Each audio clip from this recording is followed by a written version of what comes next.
everybody. Welcome back to the Royal Read. I am so glad you decided to stop by and see what I am reading on today. But before we get started, you know what I'm going to say. Go in your settings. If you haven't subscribed, subscribe real quick. It only takes just a minute. Go ahead and subscribe. Hit your notification bell so you know when I upload or just pop in like I'm popping in right now. And give me a thumbs up to fight that ever unrelenting algorithm that always has me by my neck. All right, let's get into this real quick read. I was on X and I saw Prince Harry's trailer to his interview that's coming up in this documentary tomorrow on ITV at 9 p.m. UK time. And I must say, I am so excited about it. First of all, Prince Harry looks like he is so relaxed in it. He looks like a man who is comfortable in his own skin and is focused on doing what he is very much determined in doing, and that is getting some people who has done nothing but torture the people in his life to get them behind bars. He is ever relenting, and he makes it very clear that he is not going to stop. And I love that because you better believe they're not going to stop. We have determined that. It's been 8 long years of an onslaught of a smear campaign towards a couple who has done nothing except try to help people and to love one another. And they had the audacity to leave the abuse of those rags over there and their family, and they came together to smear this couple. In one of the clips, Harry talks about blaming the tabloids for the rift that is between him and his family. I must say, I think Harry knows better. But Harry understands the game. He knows how to finesse the game, meaning that he just can't come out and say that his father and his stepmother and his brother and his sister-in-law made a deal with the devil to the point where him and his wife was sacrificed for them to have a cleared path. And I'm going to do a video later on about how the tabloids are not getting what they thought they were going to get from this whole deal with the royal family, and how they have created a monster with William. But we'll talk about that later on. But Harry can't say completely everything he wants to say because he said in the little clip that when he talks about his family, basically the tabloids go nuts because his family has that invisible contract with his family to every time he opens his mouth, they attack. So we're going to play one of the snippets, my favorite one.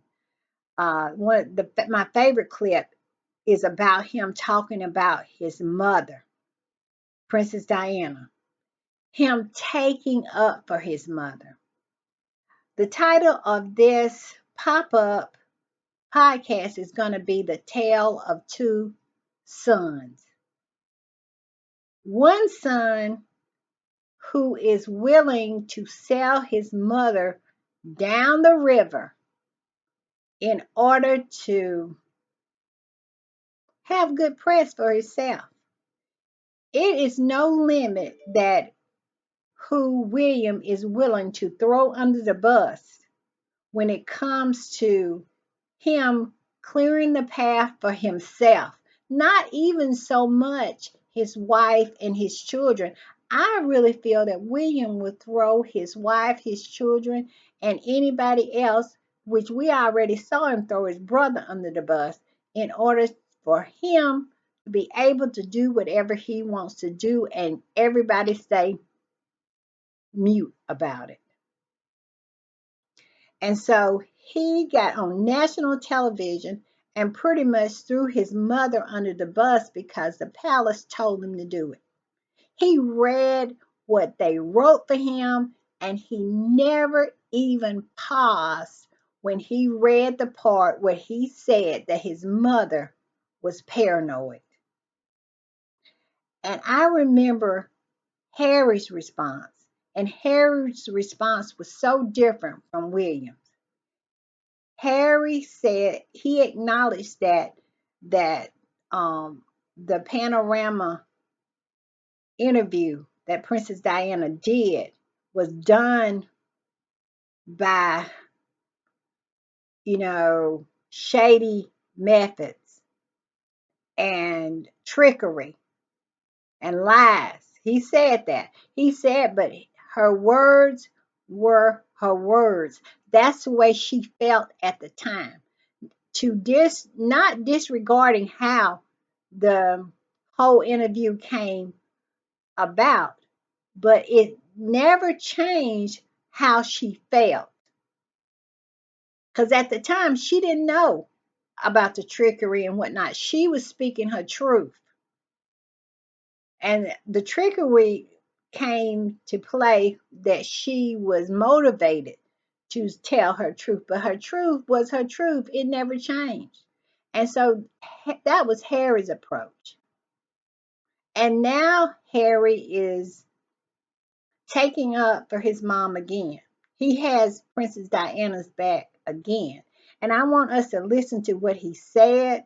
I'm not going to upload the video because YouTube is weird. I have saw some content creators have the video on their channel, but I'm new and I don't want no problems with YouTube. So we're just going to listen to the audio of it, and then we'll discuss. Okay, here we go. Other victims of hacking that was spoken to describe the paranoia that it creates. Do you identify with that? I think paranoia it's a very interesting word because, yes, then it could be paranoia. But then when you're vindicated, it proves that you weren't being paranoid. Same with my mother. There is evidence to suggest that she was being hacked in the mid-90s, probably one of the first people to be hacked. And yet, still today, the press, the tabloid press, very much enjoy painting her as being paranoid. But she wasn't paranoid. She was absolutely right of what was happening to her. And she's not around today to find out the truth. Does your mother motivate you in this legal fight? Yeah.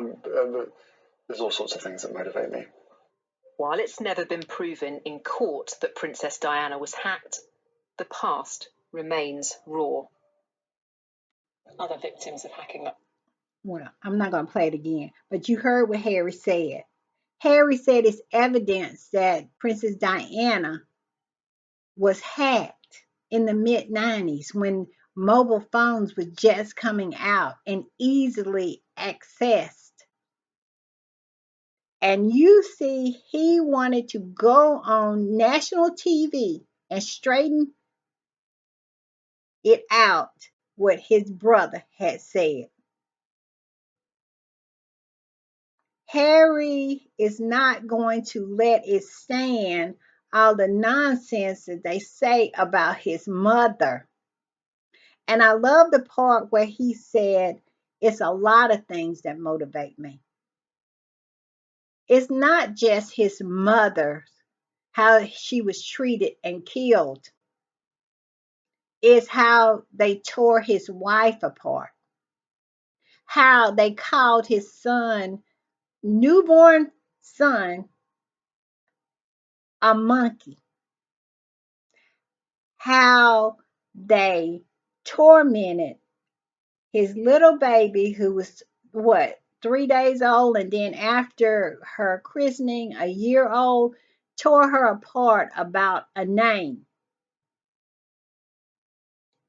How they continuously tear him and his wife apart about just showing up, like Megan just showed up for lunch with a friend, and I saw all these trolls talking about how she wanted to dress like Diana, counting her money, about how much jewelry she had on, that old Kenzie Schofield, crazy eyes, talking about it's enough and you dressing like Diana. Well, do we really want to pull all the pictures where Kate has dressed like Diana? I mean, completely dressed like Diana. So Megan can't wear a white blouse and some jeans, what she has been wearing all her life, and all of a sudden she can't dress like her mother in law. It's a whole lot different than throwing on a pair of jeans and a white shirt than it is to dress completely and absolutely like her. Every child that Kate had, she was dressing and cosplaying Diana coming down the steps of the what is it, the Lindo wing of that hospital. But yet and still, and they talked about her purse. Megan has had that purse, I don't know how long. And she can buy any kind of purse she wants to. She is a private citizen. So they do all this stuff, and then they expect Harry not to be motivated to sue the socks off of them.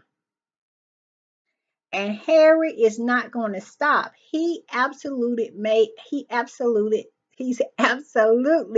it clear that he was not stopping.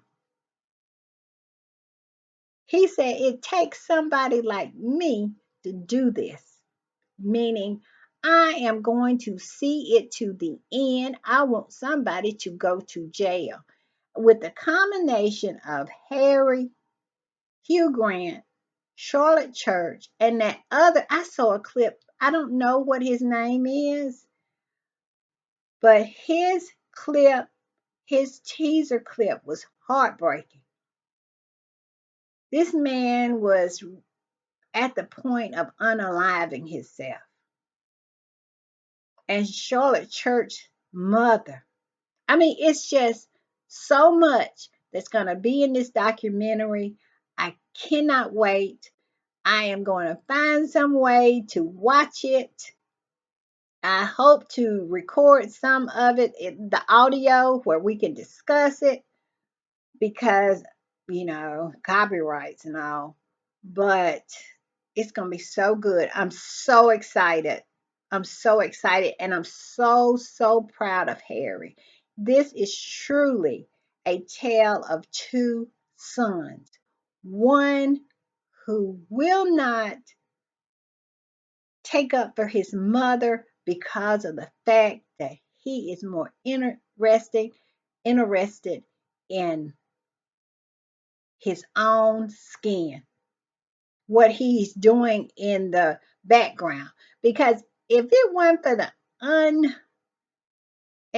for the invisible contract, they would have ate him alive, showing up for an event, an official event, swaying back and forth and throwing medals across the room,